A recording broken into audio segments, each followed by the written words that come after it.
তৃণমূলের national working কমিটির বৈঠক, এখনো বৈঠকে আমন্ত্রণ পাননি শুভেন্দু শেখর রায়। অন্যতম বড় ব্রেকিং এই মুহূর্তের, এই বৈঠকে আমন্ত্রণ এখনো পর্যন্ত পাননি শুভেন্দু শেখর রায়।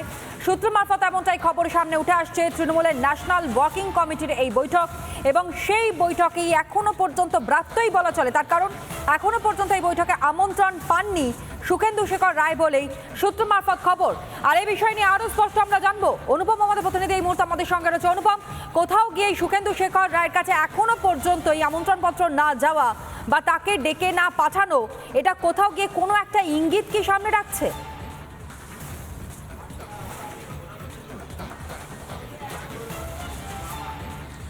দেখো, প্রথমে যেটা জানতে হবে যে কেন শুভেন্দু শেখর রায় তিনি আমন্ত্রণপত্র পেলেন না। আগামীকাল কালীঘাটে বিকেল 4টের সময় ন্যাশনাল ওয়ার্কিং কমিটির বৈঠক, যে বৈঠক নিজে ডেকেছেন দলের সুপ্রিমো মমতা বন্দ্যোপাধ্যায়। সেই বৈঠকে দলের বর্ষিয়ান নেতা এবং সাংসদ, তিনি এখনও বর্তমান তৃণমূল কংগ্রেসের রাজ্যসভা সাংসদ, তিনি ডাক পেলেন না। তার নাম শুভেন্দু শেখর রায়। না পাওয়ার পেছনে যেটা কারণ মনে করছে রাজনৈতিক বিশ্লেষকরা, সেটা হচ্ছে আরজি করের ঘটনা যখন ঘটছে, তুমি জানো যে শুভেন্দু শেখর রায়ের একের পর এক টুইট কার্যত অস্বস্তিতে ফেলে দিয়েছিল তৃণমূল কংগ্রেসকে। সেই কারণেই কি দলের শৃঙ্খলা ভঙ্গের কারণেই কি শুভেন্দু শেখর রায়কে ডাকা হলো না? অন্তত ববি হাকিম, রাজ্যের মন্ত্রী, কলকাতার মেয়র, তার একটি স্টেটমেন্ট সকালবেলা এই জল্পনা আরও উস্কে দিচ্ছেন। তিনি বলছেন যে যারা দলের সাথে ছিল না সেই মুহূর্তে, দল তাদের পাশে থাকবে না। সেক্ষেত্রে শুভেন্দু শেখর রায়, তিনি রাজ্যসভার সাংসদ এখনও, কিন্তু এমন একটা অস্বস্তির পরিবেশ তৈরি হয়েছিল শুভেন্দু শেখর রায়ের টুইটকে ঘিরে, সেখানে তৃণমূল কংগ্রেসকে বারবার প্রশ্নের মুখে পড়তে হয়েছিল। সেই কারণেই কি শুভেন্দু শেখর রায়কে ডাকা হলো না ন্যাশনাল ওয়ার্কিং কমিটি? ইতিমধ্যেই চিঠি পৌঁছে গিয়েছে একাধিক নেতৃত্বর কাছে, যারা আগামীকাল কালীঘাটে বিকেল 4টের সময় যে গুরুত্বপূর্ণ বৈঠক, সেই বৈঠকে অংশ নেবেন। সেই বৈঠকে শুভেন্দু শেখর রায় তিনি এখনো পর্যন্ত ডাক পাননি। এখানেই মনে করা হচ্ছে যে সম্ভবত আরজি করের ঘটনার মুখ খোলাতে তাকে ডাকা হয়নি। শুধু শুভেন্দু শেখর রায় নয়, একদমই আমি এই পয়েন্টেই আসবো আবার অনুপম, কিন্তু তার আগে একবার দর্শক বন্ধুদের জানিয়ে দিই, আমরা শুভেন্দু শেখর রায়ের সঙ্গে টেলিফোনে যোগাযোগ করবার চেষ্টা করেছিলাম, কিন্তু তিনি স্পষ্টত বলেছেন যে এই সংক্রান্ত বিষয় নিয়ে তিনি কোনো প্রতিক্রিয়া দেবেন না। তিনি কোনো প্রতিক্রিয়া দেবেন না এই সংক্রান্ত বিষয় নিয়ে, একেবারে স্পষ্ট বক্তব্য শুভেন্দু শেখর রায়ের। অন্যদিকে অনুপম, তুমি নিজেও বলছিলে যে ফিরহাদ হাকিম তিনি একটা ইঙ্গিতের কথা বলেছেন, অর্থাৎ তিনি যা স্টেটমেন্ট দিয়েছেন তার প্রেক্ষিতে আরও বেশ কিছু বিষয় উঠে আসছে, কিন্তু কি সেই স্টেটমেন্ট যার পর এই বিতর্কে এই জল্পনা? একবার আপনাদেরকে শোনাই ফিরহাদ হাকিমের সেই বক্তব্য। ডিসিপ্লিন সব থেকে আগে। আমি পার্টির ডিসিপ্লিনের জায়গায় যা ইচ্ছে বলবো সেটা হয় না। রাজ্য সরকারের সাথে আরজি করার কোনো সম্পর্ক ছিল না। আমরাও চাই এক ফাঁসি হোক। যারা ছেলেরা, মানে যারা ডাক্তার বাচ্চারা, যারা মানে জুনিয়র ডাক্তার, বাচ্চা ডাক্তার বলবো না, জুনিয়র ডাক্তার যারা আন্দোলন করে, তারাও একই ইস্যু চাইছে। সুতরাং এটাকে কিভাবে শুধু কয়েকটা সংবাদপত্র আর মিডিয়া হাউসে যে চাপিয়ে দেওয়া, এটাকে যে সমর্থন করেছে পার্টি, তার সাথে থাকবে না। ফিরহাদ হাকিমের বক্তব্য আপনাদের সামনে রাখলাম। পাশাপাশি অনুপম, তোমার কাছেও ফিরবো। তুমি বলছিলে যে ফিরহাদ হাকিম তিনি যা বলেছেন বা তার যা স্টেটমেন্ট, তাতে আরও বেশ কিছু বিষয় সামনে আসছে। তারই মধ্যে শুভেন্দু শেখর রায়কে যখন আমরা ফোন করেছিলাম, তিনি স্পষ্টত বলছেন এই বিষয়ে তিনি কোনো প্রতিক্রিয়া দেবেন না।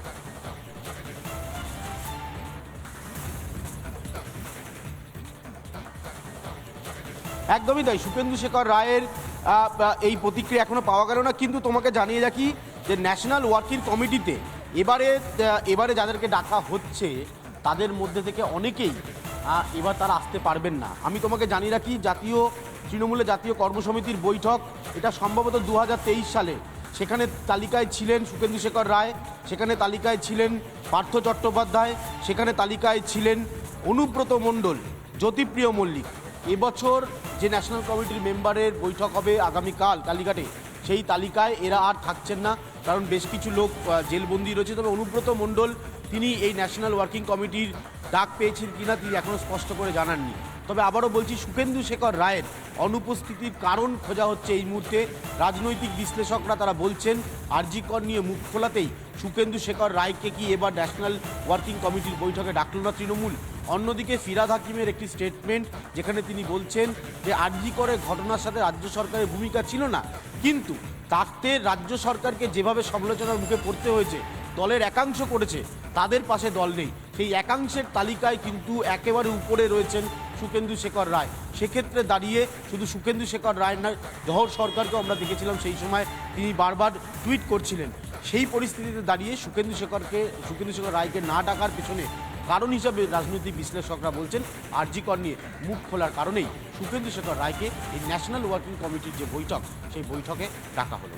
অর্থাৎ একটা বিষয় তাহলে অনুপম স্পষ্ট, কোথাও না কোথাও গিয়ে বুঝিয়ে দেওয়া হচ্ছে যে তিনি যে মন্তব্য করেছেন বা বারংবার তিনি যে পোস্ট করেছেন তাতে কিছুটা হলেও দল বিব্রত হয়েছে, আর সেই কারণের জন্যই মূলত এখনো পর্যন্ত তার কাছে আমন্ত্রণপত্র গিয়ে পৌঁছলো না।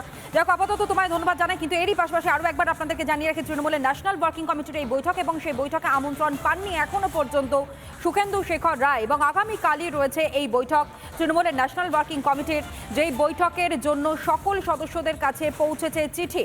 এখনো বৈঠকে ডাক পাননি শুভেন্দু শেখর রায় এবং তৃণমূলের ওয়ার্কিং কমিটি থেকে তাহলে কি বাদ দেওয়া হলো শুভেন্দু শেখর রায়কে, সেই জল্পনাও কিন্তু ইতিমধ্যে ঘুরপাক খাচ্ছে।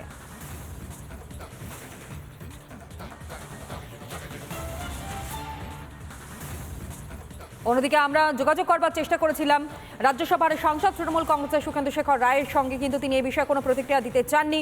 কিন্তু যে মন্তব্য তিনি করেছেন আর জি কর মেডিকেল কলেজ হাসপাতালে ঘটে যাওয়া ঘটনা এবং তার প্রেক্ষিতে দাঁড়িয়ে কোথাও গিয়ে মনে করা হচ্ছে যে দল হয়তো বিব্রত হয়েছে তার এই মন্তব্যে, যে কারণে ওয়ার্কিং কমিটির এই বৈঠকে এখনো পর্যন্ত আমন্ত্রণপত্র যায়নি রাজ্যসভার সাংসদ শুভেন্দু শেখর রায়ের কাছে। নানা ধরনের কন্টেন্ট দেখার জন্য লাইক করুন, শেয়ার করুন আমাদের ফেসবুক পেজ, সাবস্ক্রাইব করুন আমাদের ইউটিউব চ্যানেল। পাশাপাশি অন্যান্য ব্রেকিং নিউজের জন্য অবশ্যই চোখ রাখুন রিপাবলিক বাংলায়।